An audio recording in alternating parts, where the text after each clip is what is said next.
Hello, my dear friends. My name is Satyam, and welcome to Agree with Satyam. Friends, today we will discuss about a very important topic that is related to soil science as well as related to agronomy also.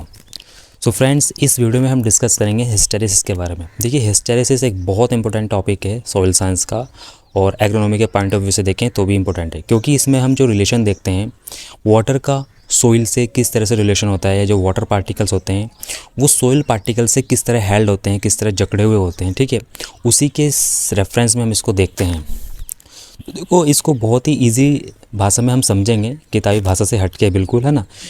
तो इसमें देखो, आप imagine कीजिए आपके पास कोई soil है या कोई सॉइल सैंपल है, ठीक है, और आप उसको इनिशियली आप उसको वेट कर रहे हैं, गीला कर रहे हैं, ठीक है, और आपने उसको धीरे धीरे इतना वेट कर दिया कि वो सैचुरेट कंडीशन में आ गई है अपनी, ठीक है। सैचुरेट कंडीशन मतलब उसमें जो माइक्रोपोर्स हैं या जो मैक्रोपोर्स हैं वो दोनों पूरी तरह से फिल्ड विद वाटर हो गए हैं, मतलब पानी से पूरी तरह से वो भर चुके हैं, ठीक है। तो जब वो सैचुरेट हो जाती है फिर आप उसको ड्राई करने लगते हैं, ठीक है, धीरे धीरे आप उसको फिर सुखाते हैं।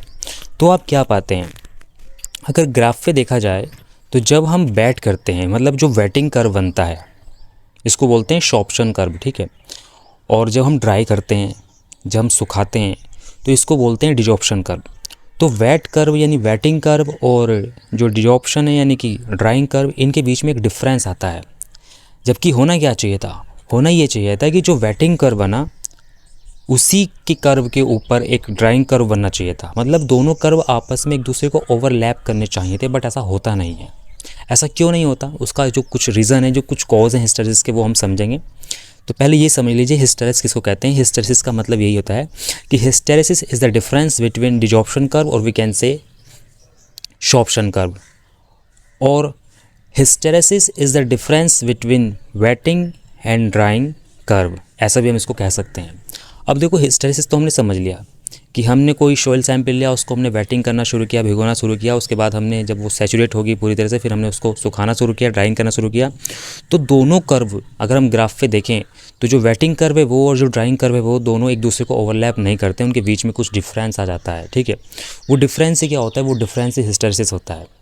अब इसके पीछे कुछ कॉज हैं, कुछ रीज़न है। क्या रीज़न है, देखो, अगर हम बात करें कॉज ऑफ हिस्टेरेसिस, तो हिस्टेरेसिस में बेसिकली 4 कॉज होते हैं। एक तो होता है इंक बॉटल इफेक्ट, एक होता है कॉन्टैक्ट एंगल, एक होता है एंट्रैप्ड एयर, और स्वेलिंग और सिंकिंग, ठीक है।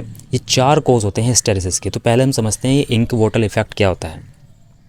इंक बॉटल इफेक्ट का मतलब ये है, आप इसको इस तरह से इमेजिन कीजिए जैसे कि आप के पास कोई बोतल है, उस बोतल में जो ऊपरी सिरा है उसका जो नेक वाला पॉइंट है, जो गर्दन वाला पॉइंट है, जहाँ से पानी एंटर होता है निकलता है, वो पतला है, बहुत ज़्यादा पतला है, और बोतल का जो पेट वाला सिरा है जहाँ पर पानी स्टोर होता है वो काफ़ी चौड़ा है, ठीक है। सो एक सिरा नेक वाला पॉइंट जो है वो पतला है और दूसरा सिरा जो है वो मोटा है, ठीक है। तो बोतल में जब हम पानी भरते हैं तो पानी भर तो जाता है इसलिए, लेकिन जब पानी निकलने की बारी आता है तो वो एकदम से नहीं निकलता, वो धीरे धीरे निकलता है, ठीक है। इस तरह से आप इसको समझिए। अब इसको हम अप्लाई करते हैं सोइल के रेफरेंस में। देखो, सोइल्स में होते हैं मैक्रोपोर्स और माइक्रोपोर्स, दोनों तरह के पोर्स होते हैं। अब होता ये है, जब हम वेटिंग स्टेज को देखें, जब हम सोइल को गीला करते हैं, पानी डालते हैं उसमें, तो पानी सबसे पहले जो आता है वो माइक्रोपोर्स में आता है, ठीक है। सबसे पहले माइक्रोपोर्स फिल होते हैं, उसके बाद मैक्रोपोर्स की बारी आती है। तो जैसे हम पानी डालेंगे सोइल में, माइक्रोपोर्स में पानी जाएगा, उसके बाद वो मैक्रोपोर्स में जाएगा, ठीक है। और लेकिन कभी कभी क्या हो जाता है, कभी कभी ये हो जाता है कि जैसे हम माइक्रोपोर्स में पानी डालते हैं तो माइक्रोपोर्स में by the adhesive force water के कुछ मॉलिक्यूल्स चिपक जाते हैं, और जब वो चिपक जाते हैं तो वो एज ए लिड काम करते हैं, एक ढक्कन की तरह काम करते हैं, और वो माइक्रोपोर्स में चिपक के वाटर उसमें बंद हो जाता है, ठीक है। और फिर नीचे जो मैक्रोपोर्स है उसमें पानी जा ही नहीं पाता, तो नीचे जो मैक्रोपोर्स वाला एरिया होता है वो एम्प्टी रह जाता है, खाली रह जाता है, ठीक है। इसको आप उल्टा करके भी सोच सकते हैं। जैसे जब बारी आती है पानी के ड्राइंग की या सूखने की, तो सबसे पहले पानी जो निकलता है वो मैक्रोपोर्स से निकलता है, देन माइक्रोपोर्स से निकलता है, ठीक है।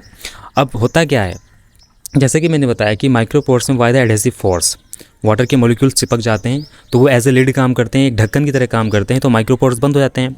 और जब माइक्रोपोर्स बंद हो जाते हैं तो जो मैक्रोपोर्स में पानी होता है वो उसी में रह जाता है, वो निकल ही नहीं पाता। तो ये 2 सिनेरियो हैं। एक सिनेरियो में तो मैक्रोपोर्स में स्पेस है खाली, उसमें पानी जा ही नहीं पाया एज ए लिड, क्योंकि वो माइक्रोपोर्स में एज ए लिड काम किया, ठीक है, पानी ने। और दूसरे सिनेरियो में क्या हुआ, दूसरे सिनेरियो में जो उसमें माइक्रोपोर्स में पानी था वो निकल नहीं पाया। क्यों नहीं निकल पाया, क्योंकि माइक्रोपोर्स बंद हो गए, उसमें पानी एज ए लीड काम कर रहा है बाय द एडहेसिव फोर्स, है ना। तो ये जो दो सिनेरियो यही बताते हैं डिजॉर्प्शन कर्व और शॉर्प्शन कर्व को। शॉर्प्शन कर्व का मतलब ये है कि जब हम उसको वेट करते हैं तो माइक्रोपोर्स में पानी खट्टा हो जाता है, उसकी सतह से चिपक जाता है, जिसकी वजह से पानी मैक्रोपोर्स में नहीं जा पाता, तो पानी नीचे नहीं जा पाता मैक्रोपोर्स में, है ना। तो ऐसा ही हम डिजॉर्प्शन कर्व में समझ सकते हैं कि उसमें मैक्रोपोर्स में पानी भरा रहता है, लेकिन माइक्रोपोर्स में पानी चिपक जाता है, पानी के मॉलिक्यूल्स, और फिर वो उसको निकलने नहीं देते। अब इसको इस तरह से हमने समझा है, ये एक इंक बॉटल इफेक्ट इसको कहते हैं, ठीक है। तो ये एक कॉज करता है हिस्टेरिसिस को, क्योंकि दोनों में अंतर आ गया ना भाई। एक सिचुएशन तो ऐसी है कि उसमें माइक्रोपोर्स में पानी जम गया है और वो नीचे पानी को जाने नहीं दे रहा मैक्रोपोर्स में। एक सिचुएशन ऐसी है कि उसमें माइक्रोपोर्स में पानी जमा पड़ा है, लेकिन जो ऑलरेडी मैक्रोपोर्स से पानी अवेलेबल है उसको वो निकलने नहीं दे रहा। तो ये जो दो सिनेरियो है, जो दो कंडीशन है, यही कॉज करते हैं हिस्टेरिसिस को। तो इसी को बोलते हैं हम इंक बॉटल इफेक्ट, ठीक है। दूसरा हमारे पास है कॉन्टैक्ट एंगल। कॉन्टैक्ट एंगल का मतलब ये है कि देखो, जब पानी और सतह के बीच में जो एंगल बनता है उसको बोलते हैं हम कॉन्टैक्ट एंगल। जब पानी आगे की ओर मूव करता है सरफेस पे तो उसको बोलते हैं एडवांसिंग एंगल, और जब पानी पीछे की ओर मूव करता है मतलब सिकुड़ता है ना, तो उसको बोलते हैं रिसीडिंग एंगल। तो होता क्या है, कॉन्टैक्ट एंगल का मतलब ये है वाटर के कि पानी किस तरह से सोइल के पार्टिकल्स को पकड़ता है, जकड़ता है, ठीक है। तो इसी को बोलते हैं हम कॉन्टैक्ट एंगल। तीसरा हमारे पास है एंट्रैप्ड एयर। होता क्या है कि सोइल में कभी कभी जो माइक्रोपोर्स होती हैं उनमें क्या होता है, जो कैपिलरी पोर्स होते हैं उनमें जो हवा है वो भर जाती है। अब जब हवा भर जाती है तो पानी उसमें जा नहीं पाता, ठीक है।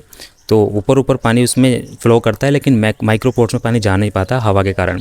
तो वो एक तरह से बुलबुले जो बोलते हैं ना, बुलबुले टाइप एक ऐसे ही स्ट्रक्चर देखने को मिलती है।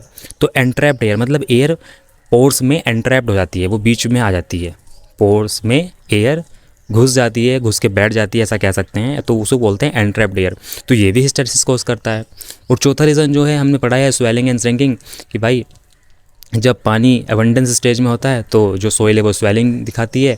इसके अलावा जब पानी बिल्कुल डेफिशिएंसी स्टेज में होता है तो वो श्रिंक मतलब सिकुड़ती है, ठीक है। तो यही है। तो हिस्टेरिसिस का मतलब क्या हुआ, इसके पीछे चार कोज काम करते हैं, चार कारण काम करते हैं। इंक बॉटल इफेक्ट, और we can say contact angle, और we can say entrapped air, और स्वेलिंग एंड श्रिंकिंग, ठीक है। तो ये चार कोज काम करते हैं। अब हम यहाँ पर एक चीज़ और समझते हैं कि हिस्टेरिसिस में जो डिजॉर्प्शन कर्व और शॉर्प्शन कर्व होता है, इनके बीच में जो कर्व बनता है उसको बोलते हैं स्कैनिंग कर्व। स्कैनिंग कर्व को आप इस तरह समझ सकते हैं जैसे कि आपने कोई सॉइल सैंपल लिया है ना, उसको आपने इनिशियली वेट करना स्टार्ट किया और आपने उसको पूरी तरह से सैचुरेट नहीं किया, लेकिन आधा सैचुरेट करने के बाद उसको फिर आपने सुखाना स्टार्ट कर दिया। मतलब पूरी तरह से सैचुरेट नहीं किया, बल्कि आधा सैचुरेट किया, मतलब थोड़ा सा भिगोया उसको और फिर उसको सुखाना स्टार्ट कर दिया। तो उस दौरान जो कर्व बनेगा उसको बोलते हैं हम स्कैनिंग कर्व, ठीक है। ये बिटवीन कर्व होता है, मतलब बीच का कर्व होता है किसके, डिजॉर्प्शन कर्व के और शॉर्प्शन कर्व के, ठीक है। तो ये हिस्टेरिसिस है। सो हिस्टेरिसिस से बेसिकली ये पता चलता है कि सॉइल पार्टिकल्स जो होते हैं वो पानी को किस तरह से पकड़ के जकड़ के रखते हैं। और ये तो हम सभी जानते हैं, जब पानी अबंडेंस स्टेज में होता है सॉइल में तो सैचुरेशन स्टेज आती है। सैचुरेशन स्टेज आती है तो सक्शन जो होता है लो, बिल्कुल लो सक्शन होता है, बिल्कुल, ठीक है। इसके अलावा जब पानी की कमी आती है सॉइल में, जैसे ड्राई एरियाज़ में, तो वहाँ पे जो सॉइल पार्टिकल्स हैं वो पानी को बहुत ही टाइटली हेल्ड करके रखते हैं, बहुत ज़्यादा टाइटली पकड़ के रखते हैं, और उसको छुड़ा पाना बहुत ज़्यादा मुश्किल होता है। प्लांट को बहुत ज़्यादा एनर्जी खर्च करनी पड़ती है उस वाटर मॉलिक्यूल्स को लेने के लिए, ठीक है। सो यही था हिस्टेरिसिस। उम्मीद करूँगा आपको हिस्टेरिसिस समझ में आया होगा। यदि समझ में नहीं आया होगा तो आप फिर से इस वीडियो को देखिए, उम्मीद करूँगा आपको फिर से समझ में आ जाएगा। So thank you so much for watching.